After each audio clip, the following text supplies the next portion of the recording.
Bonjour à toutes et à tous, je suis très heureux d'être parmi vous ce matin pour vous inviter à un petit voyage de prise de hauteur. On va décoller un tout petit peu du produit pour regarder plus largement la photo d'ensemble et je vais vous inviter dans le voyage de l'économie régénérative. Alors pour comprendre l'économie régénérative, il faut d'abord comprendre le contexte, les enjeux spécifiques dans lesquels cette nouvelle forme d'économie s'inscrit. Ce graphe que vous avez sous les yeux est un graphe issu de travaux en paléoclimatologie. La paléoclimatologie, comme son nom l'indique, c'est l'étude du climat sur des temps extrêmement longs. Qu'est-ce que nous constatons? Nous constatons que donc là on est à moins 500 millions d'années, il y a 500 millions d'années d'ici, la température sur Terre était de 14 degrés supérieure à la moyenne d'aujourd'hui.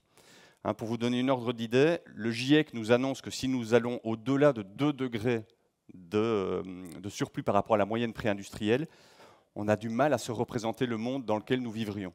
Autant dire qu'à 14 degrés, le monde n'est absolument pas celui que nous connaissons, la vie est proprement impropre. Et qu'est-ce que nous constatons? Nous constatons que ces températures ont varié à la hausse et à la baisse de manière extrêmement significative durant ces siècles, ces millénaires. Il y a 10 000 ans, il s'est passé un miracle. Les températures se sont stabilisées autour d'une valeur de consigne. Et c'est cette stabilité qui a permis l'essor de l'humanité, le développement des civilisations ayant conduit à la civilisation telle que nous la connaissons aujourd'hui. Les scientifiques se sont dit, mais quels sont les processus qui expliquent cette stabilisation du climat autour d'une moyenne stable? Ils ont identifié 9 grands processus qu'ils ont appelés les 9 limites planétaires. Peut-être êtes-vous familier avec ce terme. Ces 9 limites planétaires interagissent les unes avec les autres pour ramener constamment le système Terre dans cet équilibre dynamique qui le caractérise.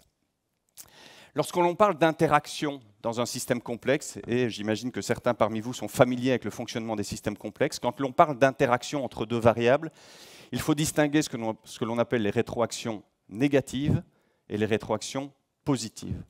Une rétroaction négative, c'est quoi? Lorsque vous avez une variable qui amène le système à se dérégler, il y en a une autre qui va entrer en action, un autre processus va se mettre en œuvre pour ramener le système à son état d'équilibre. Exemple, lorsque nous allons courir, notre température corporelle va augmenter. Si on laisse la température du corps monter, ça va menacer l'intégrité du corps. Et donc il y a un deuxième processus qui se met en place, la transpiration, qui va évacuer les calories excédentaires pour maintenir la température de notre corps à une température de consigne. Ces 9 processus interagissent les uns avec les autres dans ces fameuses boucles de rétroaction négative. Le risque dans un système complexe, c'est que lorsque l'on pousse les processus à un certain niveau d'intensité qui va au-delà de leur capacité d'autostabilisation, on passe d'un régime de rétroaction négative à un régime de rétroaction positive. La rétroaction positive, c'est quoi? C'est l'effet d'emballement. Le dérèglement d'une variable conduit au dérèglement d'une autre variable qui interagit avec la première et amplifie le phénomène. Exemple, le réchauffement climatique. Le réchauffement climatique, aujourd'hui, induit la fonte des glaces. Les glaces sont un pourvoyeur important de ce qu'on appelle l'effet albédo. Et l'effet albédo, c'est quoi? C'est la capacité, c'est l'effet miroir. C'est la capacité de la glace à réfléchir les rayons du soleil et l'énergie portée par ces rayons du soleil pour les renvoyer vers les hautes couches de l'atmosphère. Lorsque la glace fond, ces rayons de soleil qui autrefois étaient renvoyés vers les hautes couches de l'atmosphère sont désormais séquestrés par les sols, augmentant d'un peu plus la température et donc le réchauffement climatique, qui, en boucle de rétroaction, accélère la fonte des glaciers, et on voit apparaître ces boucles de rétroaction. Ce qui est en jeu derrière le respect des limites planétaires, et ce message il est absolument fondamental, ce qui est en jeu derrière les limites planétaires, c'est l'absolue conservation des dynamiques de rétroaction négative, et surtout le fait de prévenir le passage vers des rétroactions positives. Car si le système s'emballe, alors là, on perd toute forme de contrôle et on va vers des situations totalement non maîtrisables et non prédictibles. Lorsque l'on regarde les faits, malheureusement, nous constatons que nous sommes dans l'ère de ce que les scientifiques appellent la grande accélération. La grande accélération, c'est quoi?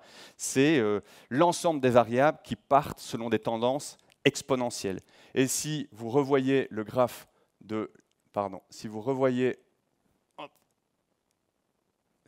le graphe des rétroactions positives, c'est bien ces dynamiques exponentielles qui sont en jeu. Aujourd'hui, que l'on regarde les variables caractéristiques de l'évolution du système Terre, l'évolution du gaz carbonique dans l'atmosphère, la surpêche, le recul de la biodiversité, le changement d'affectation des sols, nous constatons qu'à partir des années 50, tout part à l'exponentiel. Dans le même temps, et ce n'est pas surprenant, toutes les variables socio-économiques tirent ces variables environnementales dans le sens de l'exponentiel. La population augmente de manière exponentielle. Le PIB va avec lui. La consommation d'engrais, la consommation d'énergie primaire, tout ça part à l'exponentiel. Donc, à quoi sommes-nous en train d'assister? Nous sommes en train d'assister à une transformation profonde des processus régulant l'équilibre du système Terre et au passage d'une dynamique d'autostabilisation vers un état d'équilibre dynamique à un risque d'effet d'emballement. C'est absolument de cela qu'il faut se préoccuper et c'est sur cela qu'il faut agir. Je vous parlais de 9 grands processus. Ces 9 limites planétaires, quelles sont-elles?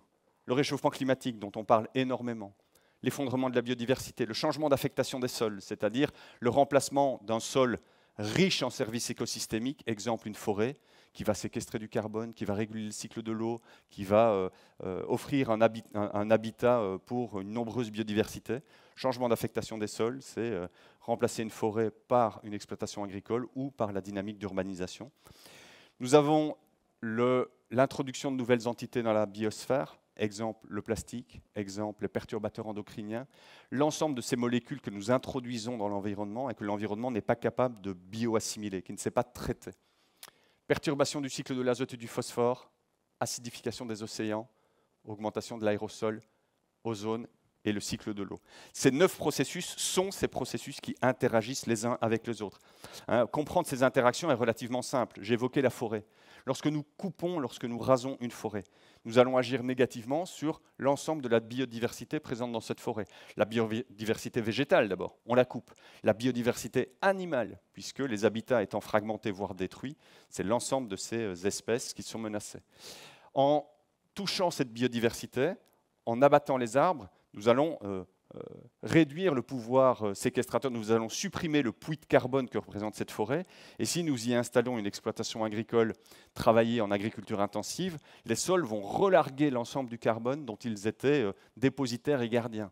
Ça veut dire que nous allons agir sur le changement climatique. Le changement climatique va modifier la chimie de l'atmosphère. Cette chimie de l'atmosphère va agir sur l'acidification des océans, etc., etc., etc. On est dans un flipper et la boule joue des bandes. Sur les 7 limites qui ont aujourd'hui été évaluées par la science, à savoir la science a défini des variables de contrôle et des seuils à ne pas franchir au risque sinon de perturber cette dynamique d'équilibre, sur les 7 processus, sur les 7 limites planétaires qui sont aujourd'hui mesurées, 6 sont malheureusement dépassées. On parle énormément du réchauffement climatique et à juste titre. Vous voyez que le réchauffement climatique est dans la zone orange. Mais regardez les autres limites. Nous avons des limites aujourd'hui qui sont bien plus significativement franchies. Celle qui est probablement la plus préoccupante, c'est l'effondrement de la biodiversité. La biodiversité, c'est la toile du vivant, dont nous faisons intimement partie. C'est celle qui fournit l'ensemble des services écosystémiques permettant au système de s'équilibrer. On est donc face à un défi civilisationnel. Alors, la question sous-jacente, c'est de se dire, est-ce que, avec ce très lourd crédit écologique que nous faisons subir à nos écosystèmes, est-ce que nous sommes en capacité, à l'échelle de l'humanité, de prendre en charge les besoins humains dont personne ne devrait manquer pour vivre une vie digne sur cette terre? Eh bien malheureusement non. Lorsque nous allons regarder les travaux relatifs aux objectifs de développement durable qui ont été proposés par l'ONU et qui renvoient à des réalités sociales, qu'est-ce que nous constatons? Nous constatons qu'une part significative de l'humanité aujourd'hui n'a pas accès, n'a pas la capacité de satisfaire ses besoins de base. Donc, en partie, nous sommes incapables d'offrir à chaque individu sur Terre une vie digne, et en corollaire, alors même que certains happy few bénéficient de l'ensemble du confort dont chaque être humain devrait pouvoir disposer, nous le faisons avec un coût écologique extrêmement important. Le message, c'est celui de la réinvention des activités humaines pour ramener l'activité humaine dans l'espace sûr et juste. L'espace sûr, c'est quoi? C'est l'espace caractérisé par le respect des limites planétaires. Peut-on ramener ces processus en dessous de leur seuil d'alerte? L'espace juste, c'est quoi? C'est la capacité à offrir à chacun l'accès aux besoins de base dont personne ne devrait manquer pour vivre une vie digne. Quel est le message pour nous, entrepreneurs? Quel est le message pour chacune et chacun d'entre vous dans cette salle? Au niveau entrepreneurial, nous devons changer de paradigme. Et c'est mon premier message central de cette intervention.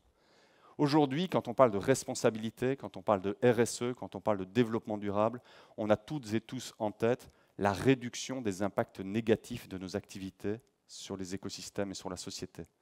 Ça ne suffit plus. Ça ne suffit plus car si je prends l'image d'une baignoire qui déborde, la bonde est verrouillée, le robinet est ouvert à fond. Si je réduis d'un quart le débit du robinet mais qu'il continue à couler, la baignoire continue à déborder. Réduire nos impacts négatifs, c'est continuer à exercer une pression négative sur des processus qui ont d'ores et déjà très largement dépassé leur seuil d'alerte.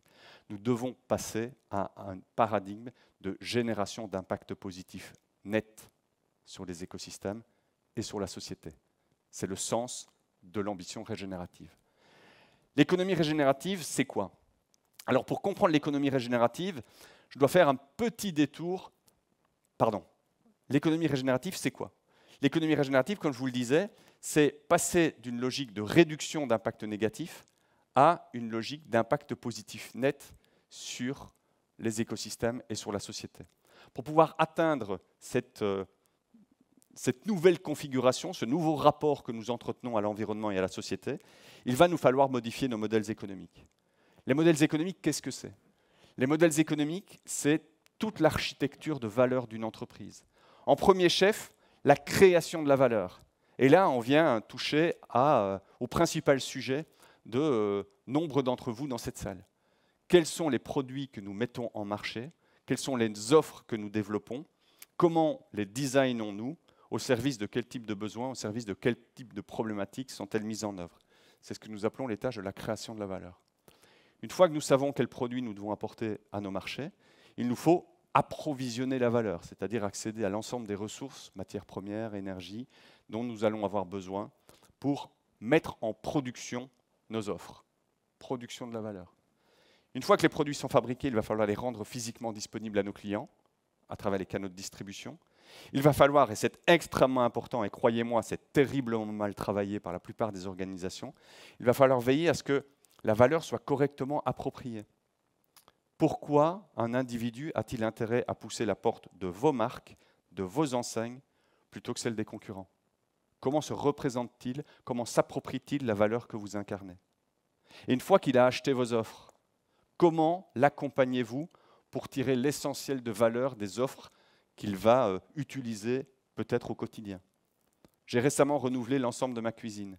J'ai changé l'ensemble de l'électroménager. Il y a des appareils que je ne sais pas utiliser.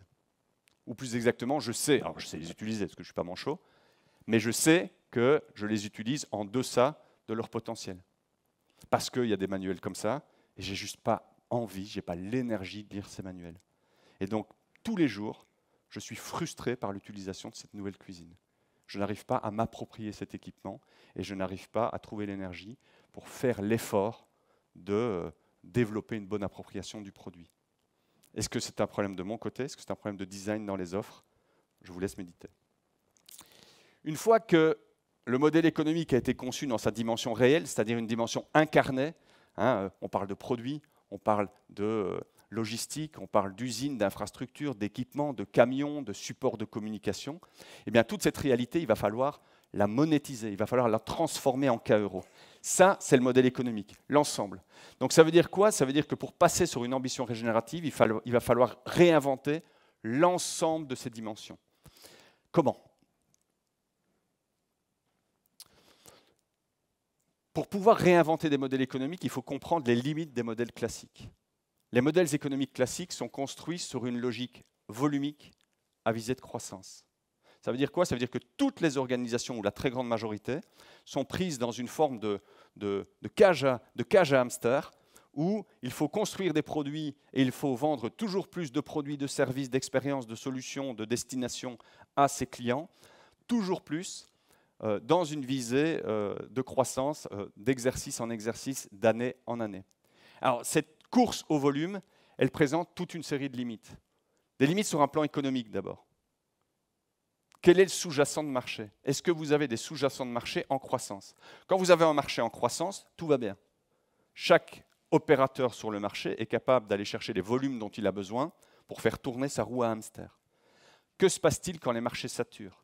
Car immanquablement, les marchés finissent par saturer. Forcément, l'intensification concurrentielle la concurrence va s'intensifier. Forcément, la pression sur la structure de coût, la pression sur les prix va augmenter. C'est le marché de remplacement qui va désormais tirer la demande dont les entreprises ont besoin pour continuer à alimenter la roue à volume. Et que constatons-nous quand on regarde les tendances de croissance de marché? On constate que tous les taux de croissance inéluctablement baissent, que les marchés saturent de plus en plus vite et que l'export, qui était le réservoir de croissance pour les entreprises exportatrices, d'abord ne touche que 3% des entreprises en France, 97% des entreprises françaises opèrent sur le marché national, et là aussi, les taux de croissance ne cessent de baisser. Aujourd'hui, en France, on a un taux de croissance proche de zéro. Okay. Donc, limite des modèles volumiques. Limite sur un plan environnemental. Je vous rappelle les graphes de la grande accélération. Si c'est le marché de remplacement qui tire la demande dont nous avons besoin pour faire fonctionner nos modèles économiques volumiques, forcément, nous n'avons pas d'intérêt économique à faire durer nos produits très longtemps. Nous avons intérêt à en limiter délibérément la durée de vie. Et c'est l'obsolescence programmée.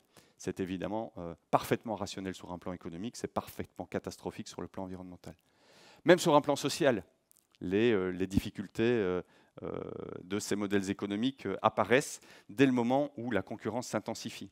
On va demander aux collaborateurs, collaboratrices, aux facteurs travail, si je parle comme un économiste, on va demander plus d'efforts de productivité pour essayer de maintenir, sinon la croissance en volume qui est de plus en plus compliquée, en tout cas la croissance en valeur, en chiffre d'affaires.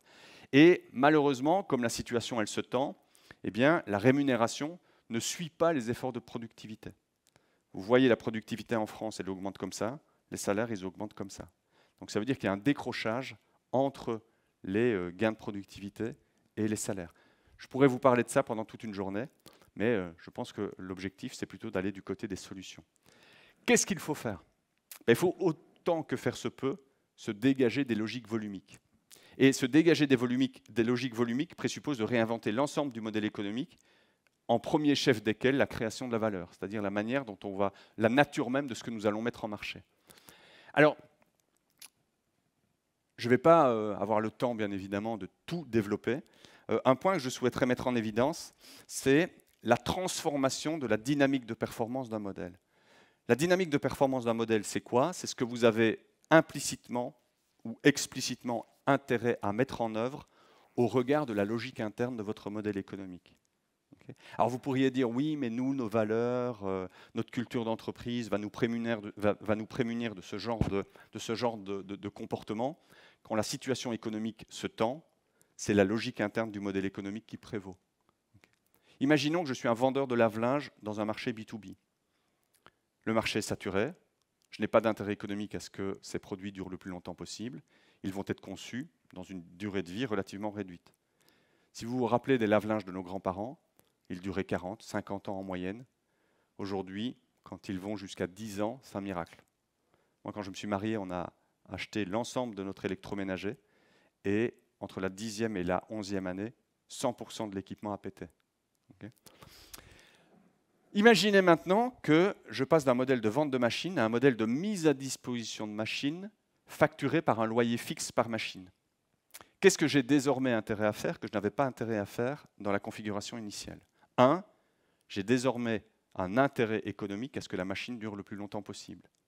Et donc ça veut dire quoi? Ça veut dire que je vais demander à ma R&D, je vais demander à mes concepteurs produits de revoir la conception des machines pour en accroître la robustesse et la durée de vie. 2, je reste propriétaire de la machine.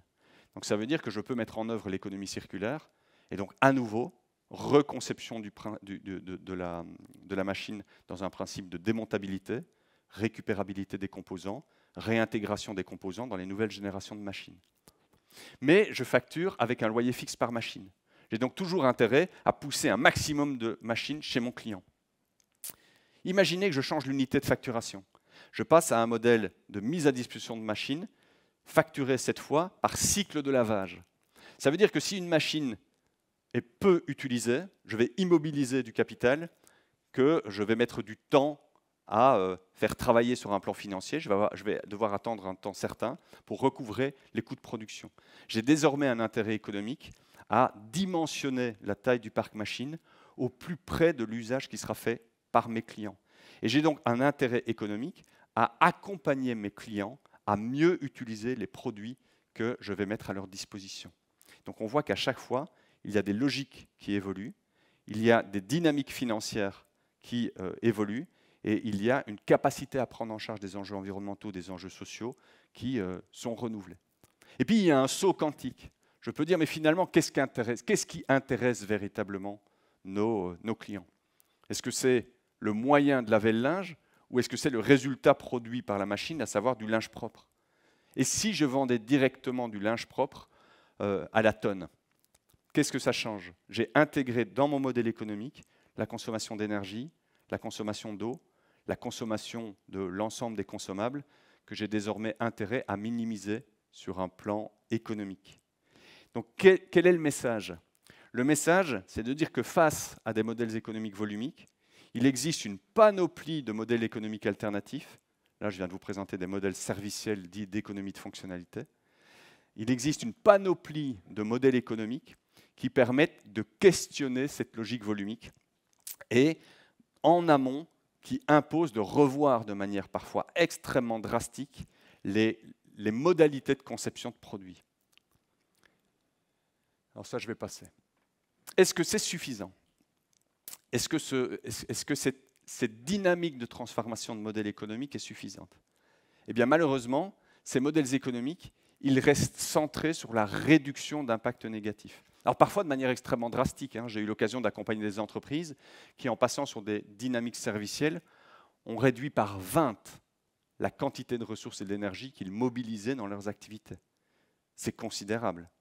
Mais il n'en reste pas moins que l'entreprise continuait à exercer un impact négatif sur les écosystèmes, continuait à exercer un impact négatif sur la société.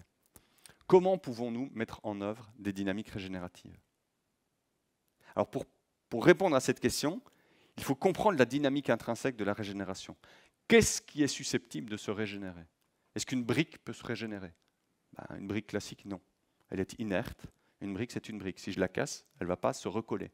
Okay? Un ordinateur ne se régénère pas. Okay? L'ensemble de nos produits inertes ne se régénère pas. La seule chose qui est en capacité de se régénérer, c'est un système vivant.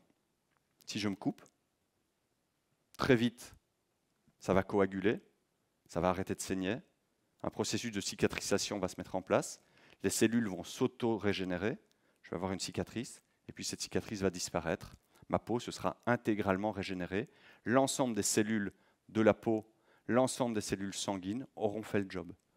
Seul le vivant a une capacité à se régénérer. Et donc ça veut dire quoi? Ça veut dire que si nous voulons rentrer dans une dynamique d'économie régénérative, il va falloir se reconnecter à cette dynamique du vivant. Il va falloir réarticuler son entreprise, réarticuler ses infrastructures, réarticuler ses processus, réarticuler ses produits au vivant. Car seul le vivant, seuls les systèmes vivants ont cette capacité de se régénérer.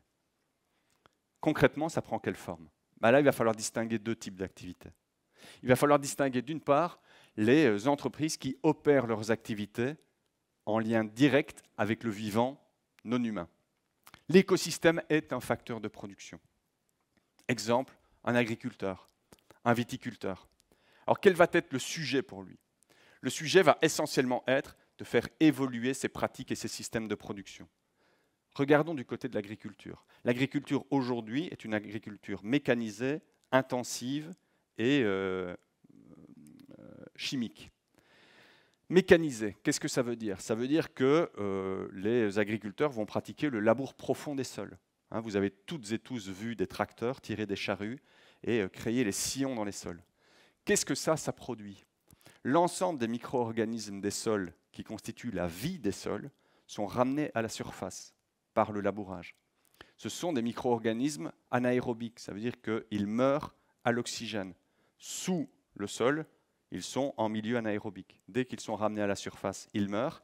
Or, ce sont ces micro-organismes, un, qui créent la fertilité des sols, deux, qui favorisent l'absorption d'eau par les sols, trois, qui séquestrent le carbone. Donc ça veut dire que quand on tue la vie des sols, un, les sols vont se tasser, deux, ils vont commencer à devenir imperméables avec des phénomènes de ruissellement et toutes les couches arables vont être lessivées. Trois, ces sols vont devenir émetteurs nets de carbone. Et puis comme ils n'ont plus de fertilité, la fertilité, il va falloir l'apporter chimiquement. Il va falloir apporter des produits de synthèse, des engrais azotés, des engrais phosphorés, et il va falloir protéger les cultures parce qu'elles évoluent sur un substrat extrêmement fragile et propice au développement des maladies. L'alternative, c'est quoi? C'est des pratiques de production dites agroécologiques. L'agroécologie, l'agroforesterie, la permaculture sont des techniques agricoles alternatives dont il est démontré aujourd'hui leur faisabilité sur de la grande surface et qui partent du principe de la culture sur sol vivant. Ils vont restaurer la vie dans les sols et la qualité de la plante va d'abord et avant tout dépendre de la qualité du sol. En travaillant la qualité du sol, on va restaurer l'ensemble des services écosystémiques de ces sols, c'est-à-dire les services que les sols nous rendent en termes de séquestration carbone, en termes de gestion des cycles de l'eau, en termes de gestion du cycle de l'azote et du phosphore, soit, rappelez-vous, des limites planétaires qui sont d'ores et déjà dépassées. Alors ça, malheureusement, ça ne dispense pas l'entreprise de réévaluer les autres dimensions de son modèle économique. Prenons l'exemple de Moët Hennessy. Moët Hennessy, fameuse maison de champagne appartenant au groupe LVMH. Ce groupe a décidé de mettre une barre extrêmement franche vers la viticulture régénérative. Ça veut dire quoi? Ça veut dire qu'aujourd'hui, dans les parcelles de production de raisins à visée de production de champagne, ils revoient en profondeur les pratiques.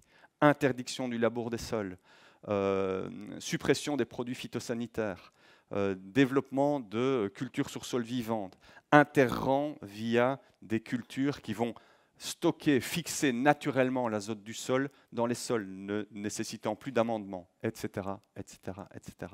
Ce sont des mouvements extrêmement vertueux. Les sols recouvrent leur capacité de séquestration carbone. Est-ce que ça va permettre à Moët Hennessy d'être régénératif sur son seul périmètre? Ça veut dire quoi? Ça veut dire que est-ce que Moët Hennessy va être capable demain d'être séquestrateur net de carbone, d'être positif sur le plan de la régénération de la biodiversité, positif sur le plan de la régénération du cycle de l'eau? À isomodèle économique, ça va être très compliqué. Pourquoi? Parce qu'aujourd'hui, Moët Hennessy va concentrer la fabrication du champagne sur une zone géographique donnée, Reims, Épernay, toute cette région que peut-être vous connaissez. Et de cette zone va s'alimenter le marché monde en bouteilles de champagne. Flux de logistique globalisé, complètement incompatible avec les limites planétaires. Pourtant, des vins effervescents, ils en font au Chili, en Asie, en Californie. Malheureusement, ils ont une qualité organoleptique et gustative identique à celle du champagne. On parle de Moët Hennessy, ils savent faire du vin. Okay. Mais il n'y a pas la sacro-sainte mention champagne, puisque c'est une appellation contrôlée. Et quand on s'appelle Moët Hennessy, la valeur de la bouteille est essentiellement liée à la valeur de ce qui est écrit dessus. Donc ça veut dire quoi? Ça veut dire qu'il va falloir à un moment donné réinventer ces modèles économiques pour permettre à ce type d'entreprise d'être pleinement et entièrement régénérative sur son périmètre propre.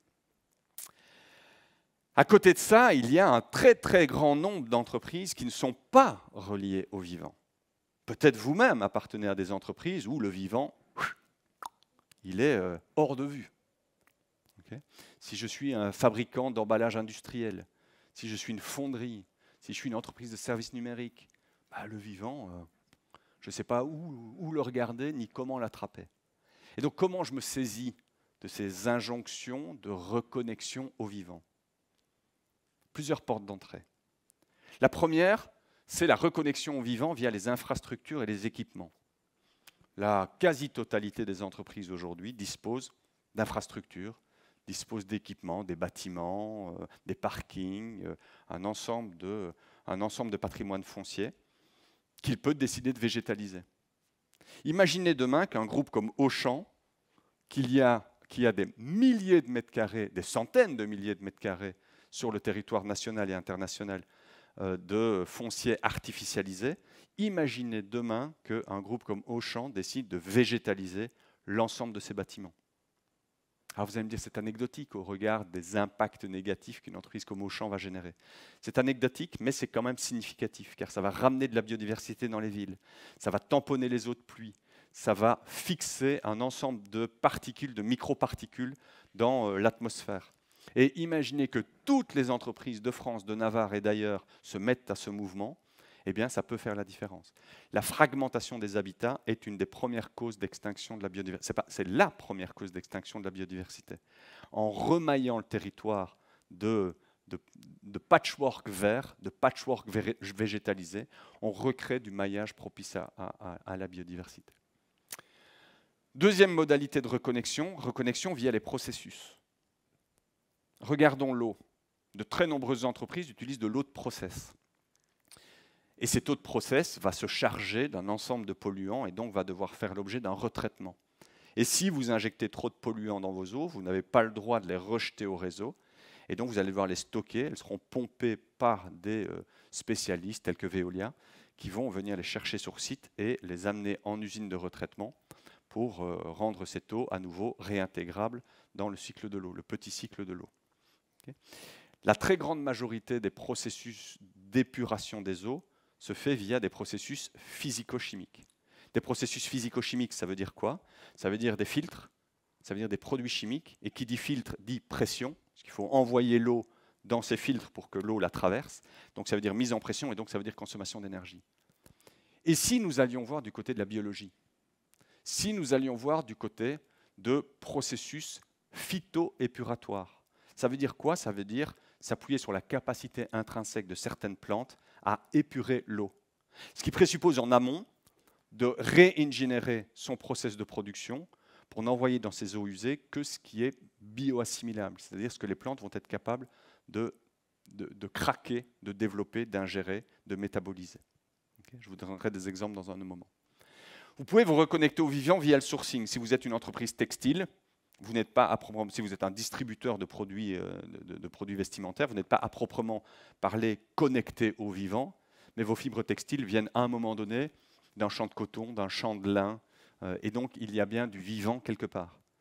Et donc si vous accompagnez votre filière pour qu'elle-même travaille à la refonte de ses pratiques vers les pratiques régénératives que j'évoquais tout à l'heure, eh bien on avance vers des dynamiques régénératives et on avance vers la construction d'une chaîne de valeur qui va se saisir des enjeux de la régénération. On peut revoir la conception de ces produits pour favoriser des innovations biotechnologiques et biomimétiques. Le biomimétisme, c'est la capacité de s'inspirer du vivant et des grandes leçons qu'il nous donne, soit pour repenser la forme, soit pour repenser les processus, soit pour repenser les fonctionnements écosystémiques de nos produits. Je vous donne un exemple. Aujourd'hui, tous les équipements électriques de l'habitat ont un calculateur, petit ou grand, en fonction de la nature de l'équipement. Tout est équipé d'un calculateur qui est très énergivore. C'est la principale source de consommation d'énergie. Imaginez que demain, on supprime l'ensemble des calculateurs des équipements d'une maison et que l'on intègre un supercalculateur dans l'habitat sur lequel l'ensemble des équipements va venir se connecter. C'est de la reconception. Est-ce que c'est de la science-fiction? Il y a des gens qui commencent à réfléchir à ces sujets. On réduirait de manière drastique la consommation énergétique de l'ensemble de nos équipements en optimisant le processus de calcul et en le mutualisant sur un ensemble d'équipements. Ça, c'est un fonctionnement biomimétique. On peut s'appuyer sur la biotech. La biotech, c'est, je vous parlais tout à l'heure d'une brique qui ne repousse pas. Eh bien, il y a une université du Colorado qui a produit une première brique à partir de matière vivante. C'est une brique qui est fabriquée à partir de bactéries qui sont métabolisées dans un hydrogel avec un ensemble de composants. Cette brique, quand vous la coupez en deux, elle repousse. Okay. Ça commence à arriver. On peut accompagner les parties prenantes internes à la mise en œuvre de pratiques régénératives. On peut également le faire avec les clients. On peut également le faire avec les fournisseurs. Et puis, on peut venir en support à l'émergence de projets régénératifs au sein de ce que nous appelons des écosystèmes coopératifs. Et c'est sur l'écosystème et non l'entreprise à elle seule que va porter l'effort de régénération. Prenons l'exemple d'une entreprise de services numériques qui décide de se mettre au service par l'instrumentation par exemple, la capacité à mesurer les impacts bénéfiques d'une séquestration carbone dans les sols par des agriculteurs, etc. Ils vont apporter du support à des acteurs en ligne directe avec les écosystèmes pour faire évoluer leurs pratiques et par exemple pour se positionner sur les marchés volontaires de crédit carbone, de certificats d'économie d'énergie, etc., etc. Alors un petit exemple, l'entreprise Pocheco est une entreprise située dans le nord de la France. Cette entreprise fabrique des enveloppes. Lorsque son actuel dirigeant Emmanuel Druon a repris cette entreprise, elle était extrêmement mal en point. Cette entreprise, il l'a repris avec une intention. Il a dit, moi je vais essayer de redresser cette boîte autour de 3 piliers. 1, je veux que cette boîte protège la santé humaine de mes parties prenantes, en premier chef desquels mes collaborateurs. Il est hors de question qu'il s'expose à des risques de santé en venant travailler. 2, il faut que cette boîte, elle protège l'environnement, voire mieux qu'elle le régénère. Et 3, il faut qu'on trouve l'équation économique. Il faut qu'on arrive à générer des économies et à améliorer notre productivité. Qu'est-ce qu'il a fait? Beaucoup de choses. Alors, je ne vais pas tout développer, sinon on est là à midi encore. Je vais juste vous donner 2-3 éléments. La première chose qu'il a fait, c'est qu'il a revu le produit. Il fait des enveloppes. Et donc, quand vous faites des enveloppes, vous avez besoin de colle, vous avez besoin d'encre. Donc, il a reconçu ces enveloppes en supprimant d'abord l'ensemble des fenêtres plastiques. Parce que quand vous avez de la fenêtre plastique qui doit être collée sur du papier, ça nécessite des colles complexes. Et il s'est dit, des colles complexes, ce n'est pas des colles bioassimilables, c'est des colles qui sont dangereuses pour la santé car bourrées de COV, de composés organiques volatiles. Et donc, il faut revoir ça. Okay. Il a substitué l'ensemble des encres à solvant et des encres chargées en COV, ainsi que les colles, par des alternatives végétales. Et il a reconçu, port d'entrée du sourcing, il s'est dit, mais je vais aller voir d'où ma pâte à papier vient. Je vais travailler avec des forêts durablement gérées où, pour chaque arbre coupé pour les besoins de l'entreprise, sachant que la pâte à papier ne va jamais utiliser le fût de l'arbre, c'est-à-dire la partie noble, mais l'ensemble des déchets de l'exploitation forestière. Pour chaque arbre qui sera coupé, entre 4 et 10 arbres seront replantés dans une forêt durablement gérée, c'est-à-dire dans une forêt multi-espèces, avec des co-bénéfices pour la biodiversité, etc., etc., etc. Encre végétale. Jusqu'alors, ils avaient des encres à solvant, ils avaient des colles à solvant. Ça veut dire que les eaux usées étaient extrêmement chargées en solvant. Et donc, l'exemple que je vous donnais tout à l'heure, Veolia, venait pomper les eaux. Ça leur coûtait un beau billet. Là, ils se retrouvent avec des eaux essentiellement chargées en matière bioassimilable. Et donc, ils ont créé une des premières unités de phytoépuration industrielle de France en s'appuyant sur le savoir-faire d'une université de Montpellier. Concrètement, ils ont créé une bambouseraie. Et cette bambouseraie collecte l'ensemble des eaux de process de l'usine, traite l'eau et la renvoie ensuite au réseau selon des critères et des normes tout à fait admises pour le renvoi au réseau. Qu'au bénéfice, ils se retrouvent avec des bambous. Alors déjà, les bambous, ils captent du carbone. Bon, c'est anecdotique. Ils captent un peu de carbone. Mais surtout, ils poussent vite. Ils poussent vite parce qu'on leur donne des trucs qu'ils aiment bien bouffer. Et donc, ça veut dire quoi? Ça veut dire que ces bambous, il faut les couper souvent et se retrouver avec du déchet de bambou à ne plus savoir qu'en faire. Et donc, ils se sont dit, mais qu'est-ce qu'on fait avec ça? Comment on valorise ce déchet de bambou? Pensée circulaire. Un déchet n'en est plus un, c'est potentiellement une ressource qui peut produire d'autres effets utiles. Ils se sont rapprochés d'une menuiserie qui était dans le village et ils ont accompagné le menuisier à s'équiper d'une unité de transformation des déchets bois et des déchets bambou en pellets. Ils ont installé une chaudière à bois et donc le bambou va à la menuiserie, transformé en pellet, il revient à l'usine pour alimenter le déchet bois ainsi que les déchets de palette et l'ensemble des déchets bois et de tout ce qui peut être valorisé sur un plan énergétique. Ça, couplé à de très gros chantiers en matière énergétique, ils ont cherché la sobriété en travaillant sur leur process industriel, en modifiant la composition de certaines machines. Par exemple, ils avaient des sécheurs buse à air qui sont transformés par des sécheurs infrarouges qui génèrent 75% d'économie d'énergie tout en présentant une dangerosité pour les ouvriers de process très significativement diminuée. Et donc tout ça les a amenés entre 2013 et 2014 à couper le gaz. Ils n'avaient plus besoin de gaz. Et donc ça veut dire qu'aujourd'hui, c'est une usine qui va mobiliser beaucoup d'énergie et beaucoup de chaleur sans de gaz. Donc ils se sont complètement débranchés du réseau. Okay. Je peux vous parler également de la récupération des eaux de pluie. Je peux vous parler de la végétalisation des toitures. Quel est le rationnel économique de la végétalisation de toiture? Eh bien, lorsque le bâtiment est bien réisolé, la végétalisation de toiture va offrir un substrat particulièrement pertinent pour améliorer la thermie du bâtiment. En végétalisant la toiture, ils ont réduit de 90 à 98% les demandes de climatisation en été. Ils ont réduit de 27 à 38% les besoins de calories en été, les besoins de chauffage en été, avec évidemment des ROI à la clé. Okay. Et puis, une toiture végétalisée, ça tamponne les eaux, ça réduit le besoin de redimensionner les réseaux suite à l'intensification des précipitations.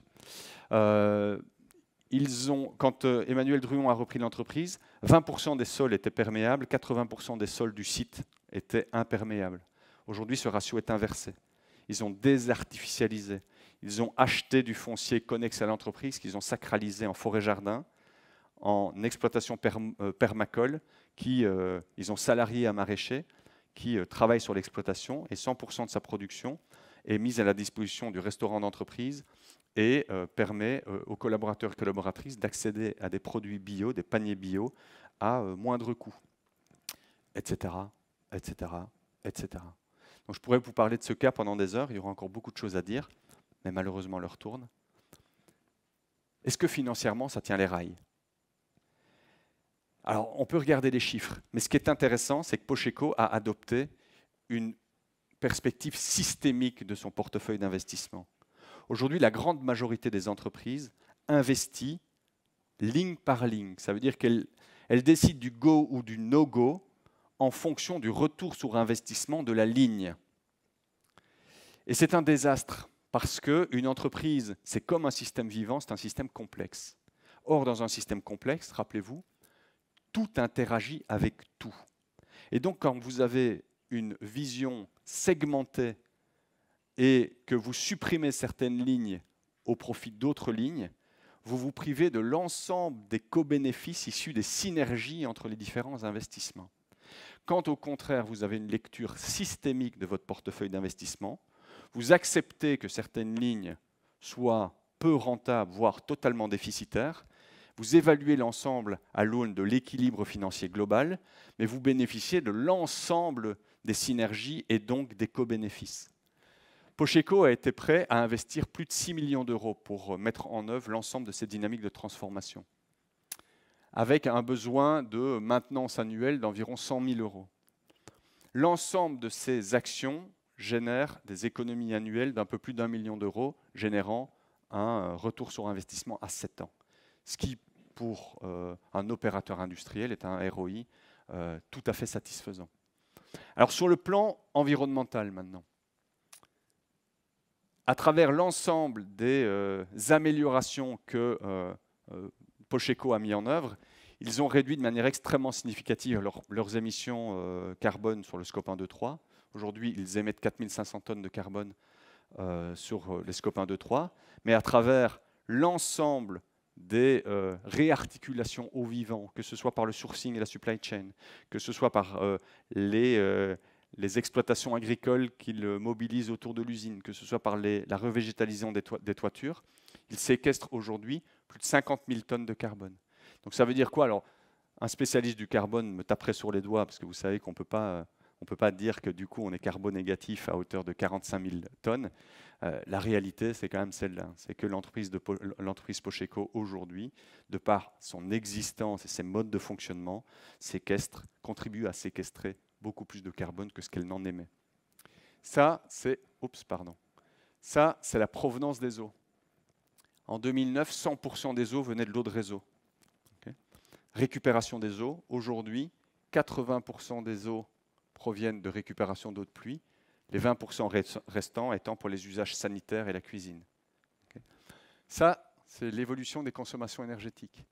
Comme je vous l'ai dit, ils ont coupé le gaz en milieu 2013. Toutes les autres consommations ont significativement baissé. Donc ça veut dire quoi? C'est que cette entreprise est éminemment plus résiliente à l'évolution des prix de l'énergie que beaucoup d'autres entreprises. Sur le plan de la biodiversité, on parle d'un site industriel. Ils ont une biodiversité incroyable sur site. Donc voilà un exemple d'entreprise régénérative. Alors si je veux conclure, plusieurs messages clés. Premier message clé, il faut passer d'un paradigme de réduction d'impact négatif à un paradigme de génération d'impact positif net sur les écosystèmes et la société. Comment on fait ça?